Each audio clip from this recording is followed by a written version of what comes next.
महानुभाव,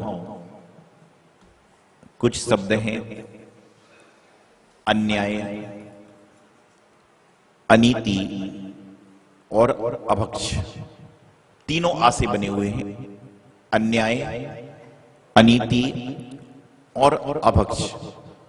आज हम थोड़ा सा इसके बारे में चर्चा करने का प्रयास करेंगे। इसके बारे में थोड़ा सा आप लोग समझने का प्रयास करोगे। तो सबसे पहला शब्द है अन्याय। अन्याय जो होता है वह किसी के न्याय विरुद्ध कार्य करना, किसी को संकल्प तकलीफ देना, ये कहलाता है अन्याय। अन्याय मतलब क्या है? किसी भी व्यक्ति के प्रति अनाचारिक चेष्टा करना, किसी भी व्यक्ति के लिए अन्य व्यवस्थाओं को करना, ये क्या कहलाता है? ये अन्याय की श्रेणी में आता है। मतलब जिसमें हम लोग किसी के न्याय विरुद्ध काम करें वह कहलाता है अन्याय। आप कहते हैं ना कि ऐसा अन्याय क्यों कर रहे हो, इसका मतलब आपको पता है कि ये न्याय के विरुद्ध कार्य हो रहा है, उसके हक के खिलाफ काम हो रहा है, उसको जो मिलना चाहिए उसको वह नहीं मिल पा रहा और उसके सिवाय दूसरा काम हो रहा है। तो कभी भी जीवन में अन्याय नहीं करना चाहिए। कभी भी जीवन में किसी के साथ में अन्याय की नीति को अपनाना नहीं चाहिए।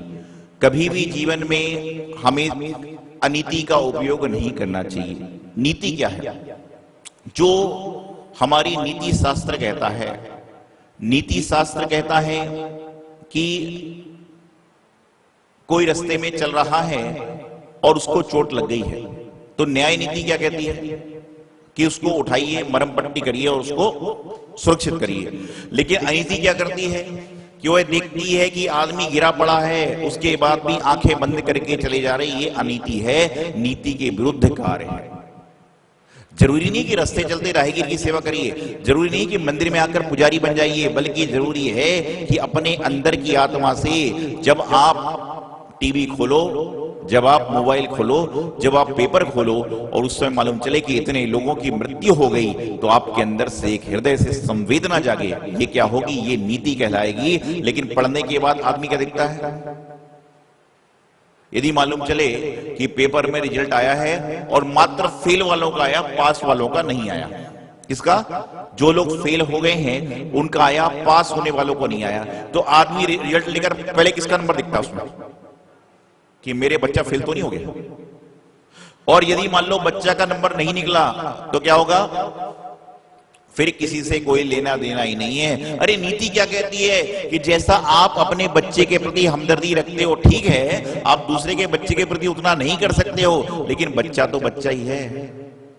आप विचार करें कि किसी बच्चे को जन्म से लेकर आपने 15 साल तक बड़ा पालन पोषण किया और एक बच्चा पड़ोस में था, वह थोड़ा निर्धन परिवार में था, दीन दरिद्री परिवार में था और वहां पर भी उसका पालन पोषण चल रहा था। लेकिन 15 साल बाद मालूम चलता है, ऐसा पिक्चरों में होता था पहले, कि 15 साल बाद मालूम चलता है कि क्या हुआ? अस्पताल में बच्चे बदल गए। 15 साल बाद मालूम चलता है कि अस्पताल में बच्चे बदल गए। तो फिर क्या होता है? आपके अंतरंग से किसके प्रति भाव उमड़ते हैं? जिसको 15 साल से आपने पीने के लिए पानी भी नहीं दिया और जिसको चांदी के गिलासों में पिला रहे थे, उसके प्रति मोह ममता राग खत्म। और दूसरे के, अरे नीति क्या कहती है? नीति कहती है कि सभी जीवों को अपना मानिए, सभी जीवों के प्रति करुणा का भाव रखिए, सभी जीवों के प्रति संतोष का भाव रखिए। लेकिन आजकल क्या हो रहा है? अन्याय और अनीति इतना सर चढ़कर बोल रही है, इतना सर चढ़कर बोल रही है, इतना सर चढ़कर बोल रही है कि पता ही नहीं चल रहा क्या होगा। क्योंकि हम लोग कहते ना कि न्याय के इशारे ही शोर मचा रहे हैं। जो न्याय किसके पास मांगने जाए?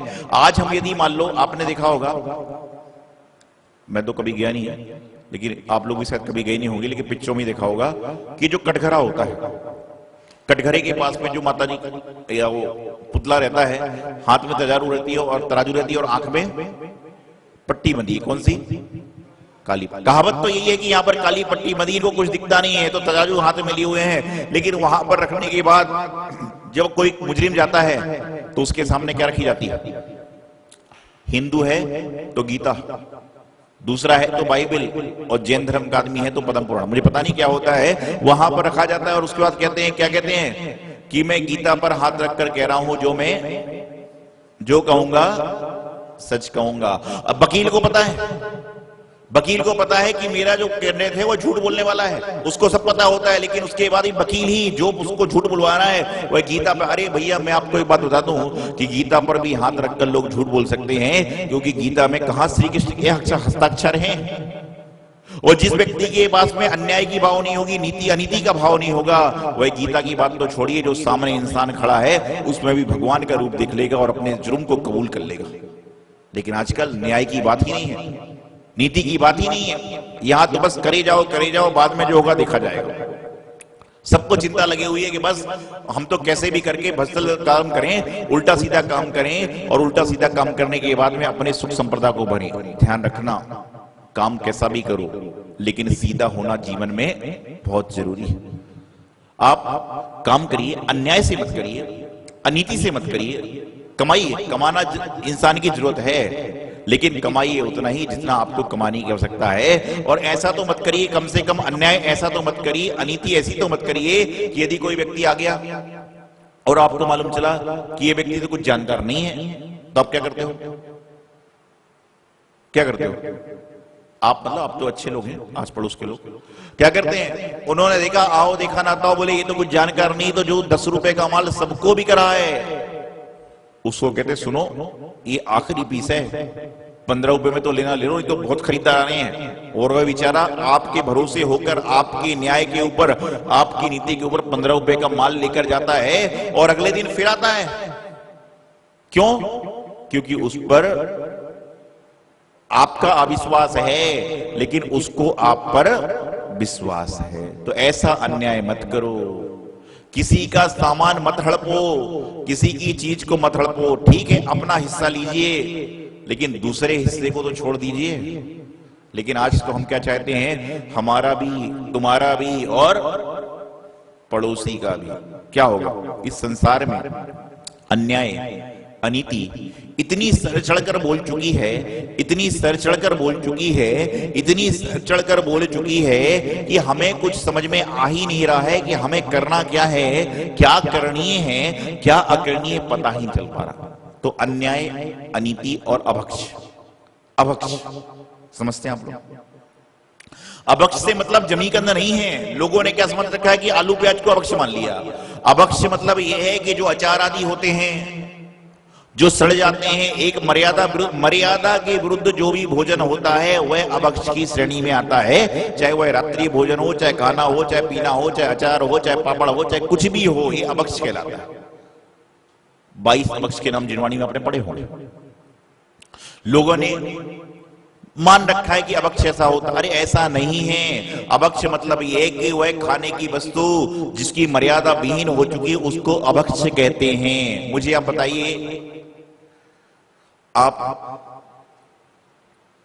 कहीं पर किसी के घर भोजन करने गए, और यदि आप भोजन करने गए और वह मांसाहारी भी है, मान लीजिए व्यक्ति, और उसके यहाँ मांसाहार भी होता है, लेकिन आजकल के समय बोले कोई व्यापारी है, कुछ रिश्ता नहीं माने पहुंच गए, वैसे तो वो जाता ही नहीं जैन धर्म का लोग, और वहां पर पहुंचे और आपकी प्लेट में आपके हिसाब का भोजन है और थोड़े से दूर में उसके हिसाब का भोजन है, और दाल जो है, शुद्ध दाल जो होती है, शाकाहारी दाल जो होती है, उस दाल की चम्मच पहले उसके पास में गई और उसके बर्तन को टच कर गई।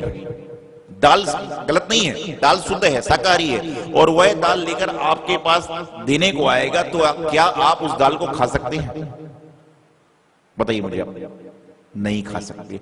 तो उसी प्रकार से आप विचार करिए कि मात्र चम्मच जो टच हो गई उससे आप नहीं खा सकते हो। तो आप लोग जहां जिस बर्तनों में अभक्ष सेवन होता है उस बर्तनों में आप कैसे खा सकते हो, इसका विचार करिए। कि जिस जगह पर सब चीज अभक्ष भोजन हो रहा है, मांसाहार तो बहुत दूर की बात है, यहां पर बात अभक्ष की चल रही है। जो भक्षण करने योग्य नहीं है उसे अभक्ष कहा जाता है। जो भक्षण करने योग्य नहीं है, जरूरी नहीं कि आप, यदि मान लीजिए आप दूध है, दूध को भी एक मर्यादा विहीन कर दोगे तो क्या होगा, वह भी अभक्ष्य हो जाएगा। आजकल एक अलग चीज चल रही है कि अभी बीच में जब ये चल रहा था ना लॉकडाउन जब कड़क वाला, तो बता रहे थे एक दूध ऐसा आया था जो 15 दिन तक खराब ही नहीं होता है, पैकेट वाला। मैंने कहा बताओ क्या जमाना आ गया। और हमारा जैन धर्म कहता है कि 24 घंटे के बाद में दूध अमर्यादित हो जाता है। साधु महाराज, त्यागी वृत्ति, घी को भी कोई मर्यादा नहीं, लेकिन जब उसका स्वाद बिगड़ने लग जाए तो अमर्यादित हो जाता है, अभक्ष्य हो जाता है। और अमर्यादित चीज को खाना अभक्ष्य का सेवन करना होता है। अचार की मर्यादा बताई गई, पापड़ की बताई गई, सब चीज की बताई गई, लेकिन हम तो क्या करते हैं, गर्मी में इंसान अचार बनाता है और अगली गर्मी तक खाने का प्रयास करता है। आप कभी, आजकल गूगल पे सब सर्च होता है, सर्च करिए, अभक्ष्य को आप देखोगे तो आप पाओगे कि फफूंद पड़ जाती है, तरह तरह के जीव हो जाते हैं जो हमारी खुली आंखों से हमें नहीं दिखते, लेकिन यदि यंत्रों के द्वारा आप देखोगे तो पाओगे अभक्ष्य वस्तुओं में कितने जीव होते हैं। और वही चीज हम लोग अपने पेट में खाते हैं तो हमारा पेट क्या होता है, अभक्ष्य सेवन के बाद में शुद्ध रह ही नहीं सकता। तो अन्याय को छोड़िए, अनीति को छोड़िए, न्याय की बात करिए, नीति की बात करिए और भक्ष्य का सेवन करिए। और जो व्यक्ति भक्ष्य का सेवन करता है वही भिक्षा देने का अधिकारी है। समझे बात को? जो व्यक्ति भक्ष्य का सेवन करता है वही भिक्षा देने का अधिकारी। भिक्षा मतलब आहार को भी एक प्रकार से, भिक्षा मतलब भीख नहीं है, आप समझ लेना पहले बात। आहार को भी भिक्षा वृत्ति कहा गया है कि मुनिराज जब आहार को लेते कहते हैं आहार के लिए जा रहे हैं, गोचरी के जा रहे हैं, भिक्षा वृत्ति के लिए जा रहे हैं, तो वही व्यक्ति भिक्षा देने का अधिकारी है जो भक्ष्य सेवन करता है। और जो व्यक्ति भक्ष्य सेवन नहीं कर सकता वह आहार देने का अधिकारी भी नहीं है। ये शास्त्रों की बात, जिनवाणी की बात मैं आपको बता रहा हूं। न्याय करने का अधिकारी कौन है? जो अन्याय कभी करता नहीं है वही तो न्याय करेगा। लेकिन आज न्याय करने वाला व्यक्ति क्या कर रहा है? एक बार एक राज दरबार में न्याय की बात आई, और लंबी बात करने की जरूरत नहीं है, आप लोगों ने उसे पढ़ा है। बसु झूठ सेती नरक पहुंचा स्वर्ग में, पढ़ते हैं आप लोग। ये कहानी आपको पता है, पता नहीं जरूरत नहीं। क्या हुआ? सिंहासन था, मणिरथ सिंहासन था, और क्या हुआ कि किसका पुत्र? मेरी गुरु माता का पुत्र। ऐसी किंवदंती आती है कि मेरे जानने वाले का पुत्र। तो राजा जो था, कौन सा राजा? बसु राजा ने क्या कर दिया? अज मतलब क्या बताया था? बकरा बताया था। और उतने बोलने के कारण क्या हुआ? जो सिंहासन अधर में था, लंबी कहानी है, आप समझ सकते हैं कि वह क्या हुआ, अन्याय अनीति कारण वह जो है बसु झूठ सेती नरक पहुंचा, ऐसी कहावत प्रसिद्ध हो गई। तो ये अन्याय नीति होती है कि आपके पास यदि कोई न्याय मांगने आ रहा है तो उसको आप न्याय दीजिए, और नहीं दे सकते तो बिल्कुल साइड हो जाइए। आप धोखा मत करिए, अनीति मत करिए, अभक्ष्य सेवन से बचिए। और जो व्यक्ति अन्याय से बच जाता है, मैं कहता हूं आपके अंदर भी न्याय करने की क्षमता नहीं है तो अन्याय तो मत करो। नीति पूर्वक काम करने की क्षमता नहीं है तो अनीति तो मत करो। भक्ष्य सेवन करने की क्षमता नहीं है तो अभक्ष्य के सेवन करने से भी तो बचो। ठीक है, जो चीज नहीं छोड़ सकते कोई बात नहीं, लेकिन जो छोड़ सकते हो तो उनको तो छोड़ो भाई। पाउडर मिले सामान खा रहे हैं, आप देख रहे हो आज स्वास्थ्य, हेल्थ कितनी खराब हो रही है, स्वास्थ्य कितना खराब हो रहा है। आजकल ऑर्गेनिक क्या कहते हैं, वो चीजें मंगा के खा रहे हैं आदमी। अरे भाई, ये मंगाने की जरूरत क्यों पड़ रही है? सीधा शुद्ध खाओ ना। आज प्रत्येक प्राणी, जिसके घर में छत है,